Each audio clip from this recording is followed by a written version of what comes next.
명품백 사건과 관련해 김건희 여사 측에서 새로운 주장을 내놨습니다. 디올백을 받은 날 김 여사가 부하 직원에게 가방을 다시 돌려주라고 했다는 건데요. 그럼 왜 안 돌려줬느냐? 직원이 까먹었다는 건데요.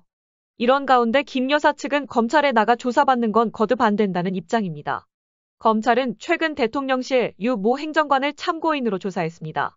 김건희 여사가 운영하던 코바나 컨텐츠 직원 출신으로 윤석열 정부가 출범한 뒤 이른바 여사팀에서 김 여사를 보좌해온 인물인데요.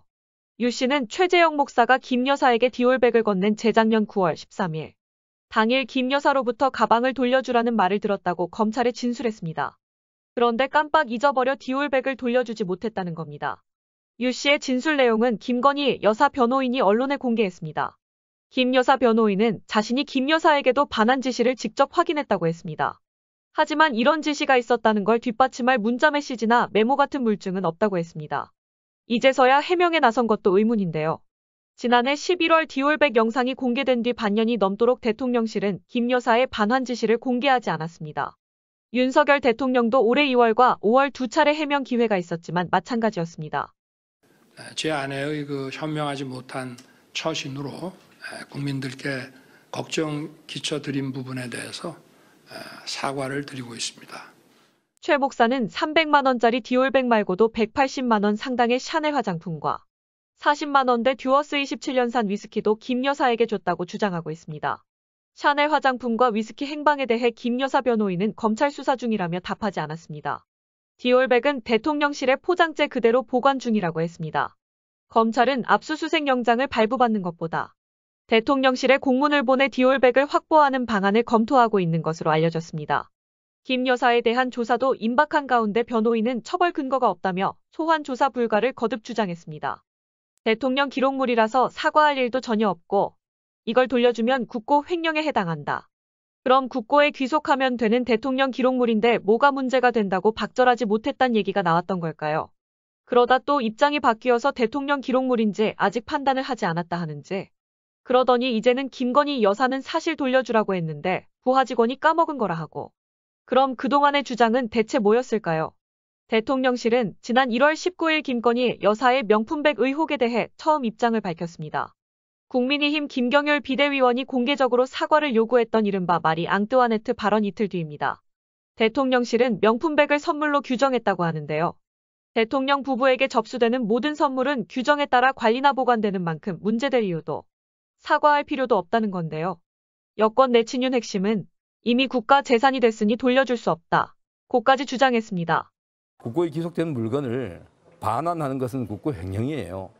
그 누구도 반환 못합니다. 그건 대한민국 정부 거죠. 아직 국가기록물인지 판단하지 않았다고 국회에서 공식적으로 답변을 내놓은 겁니다. 명품백이 대통령 기록물로 분류돼 이미 국고로 귀속됐다는 기존 입장을 뒤집고 아직 성격이 불분명한 상태로 그저 보관 중인 상태로 되돌려버린 겁니다. 급기야 김 여사가 바로 반환을 지시했었다는 진술까지 나온 겁니다. 김 여사가 명품백 성격을 모른 채 곧바로 돌려주라고 지시했다면 김 여사를 처벌하긴 어려워집니다. 수사팀을 정비한 검찰이 김건희 여사 소환을 기정사실화한 뒤 대통령실의 입장이 바뀐 셈입니다. 자, 그러면 지금부터 잠시만 주목해 주시기 바랍니다. 제가 구독자분들을 위해서 깜짝 선물을 하나 준비했는데요.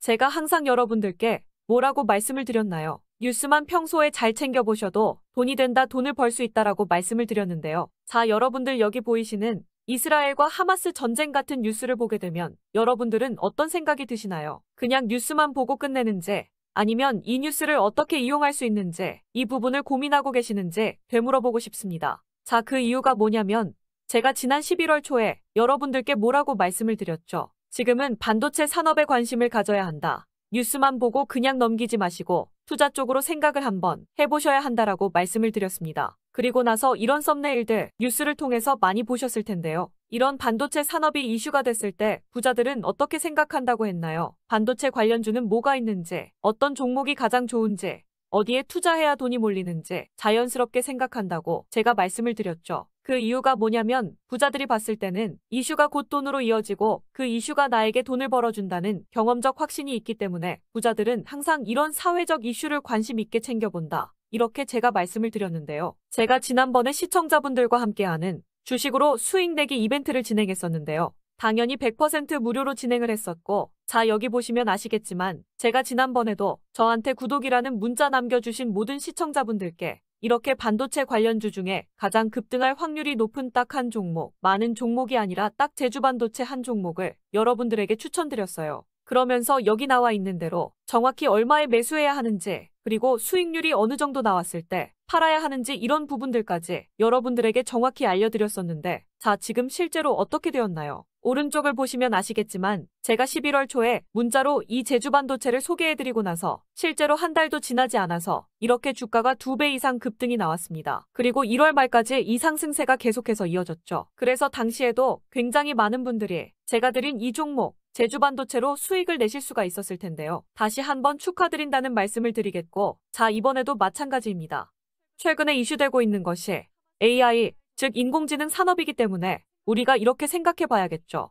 인공지능 산업의 경쟁이 심화되면 인공지능 기술에는 한층 더 높은 기술력이 반드시 필요할 수밖에 없다. 그럼 그 중에서 인공지능 관련 해외 특허가 많고 실제로 특허가 적용되고 있는 기업이 가장 크게 부각받을 수밖에 없다.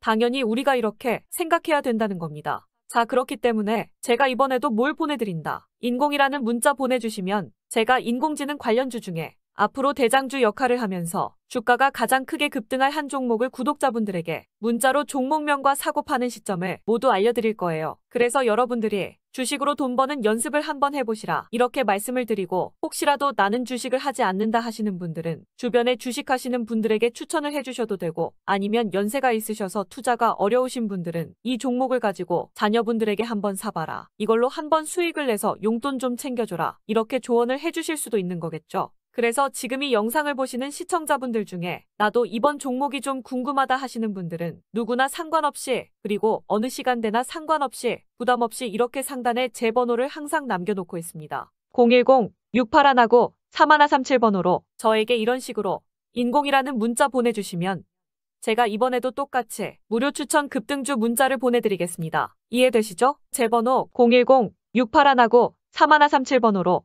인공이라는 문자 보내주시면 여러분들이 직접 이슈를 통해서 돈 버는 연습을 해보실 수가 있는 거고, 제가 돈을 받는 것도 아니고 투자를 대신해 드리는 것도 아니니까 부담 없이 신청해 주시면 되는 겁니다. 그리고 수익이 나면 저는 다른 것은 바라지 않습니다. 제 채널에 구독, 좋아요 한 번씩만 눌러주시기만 하시면 됩니다.